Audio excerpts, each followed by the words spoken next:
Hey parents, do you ever struggle with getting your child interested in or liking reading? If so, you're not alone. This is probably the most common concern that I hear from parents. And why is this? Many times it's simply because the child just isn't having a positive experience anytime that they read. J.K. Rowling famously said that if you don't like reading, maybe you've just not found the right book. And I think in most instances, this is true.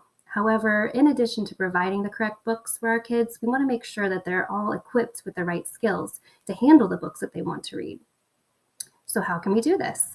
How do we not only find the right books, but also ensure that our kids are able to successfully read them and to provide a positive reading experience? I'm going to provide you with some of those ideas in this video. First of all, if you Google how to help your child love reading, you're bound to hear that you need to focus on their interests. This is indeed true, but what if they're not interested in anything? We've all known kids like that. If this is the case, you might have to work just a tad harder to pull it out of them. But each child does have their own unique likes and dislikes and interests.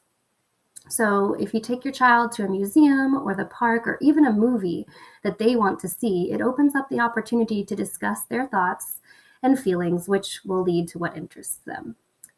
If you sit down and watch a show together, a show that your child likes, even if you're not the slightest bit interested in this particular show, this could also provide you with some insight into what kinds of things they like and don't like.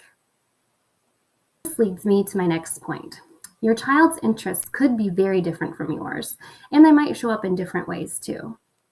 So don't limit the reading that your child needs to do to just books.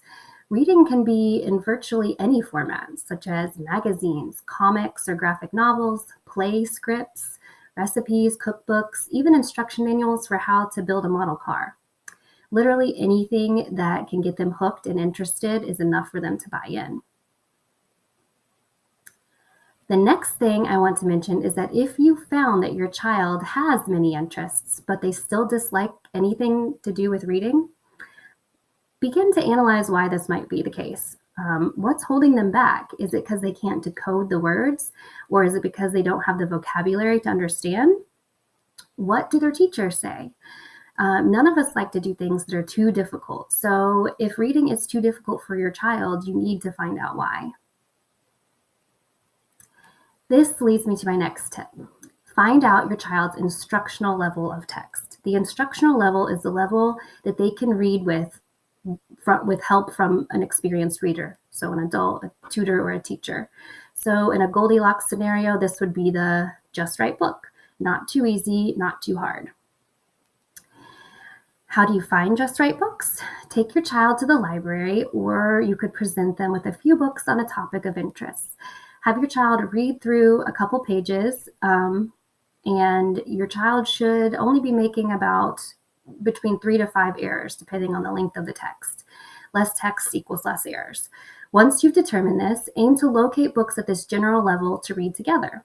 Yep, that's right. Not all by themselves, together with you. You can do what is known as side-by-side reading. You are sharing the reading burden, and you're there to help them out when they need it. Whether it's to help them decode a word that they're not familiar with or to find a vocabulary term. You can also try to locate books that your child can read independently. These are the books that they will not need your help for. And you'll know that a child has found a book that they can read independently if your child is showing lots of enthusiasm and confidence when reading, and they make very, very few errors. Sometimes these will be the very easy books, and that's okay. Remember, you're wanting to get your child excited about reading. If they're excited about a book that they can actually read, even if it seems a little too easy in the beginning, that's okay too. You will want to avoid books at your child's frustrational level.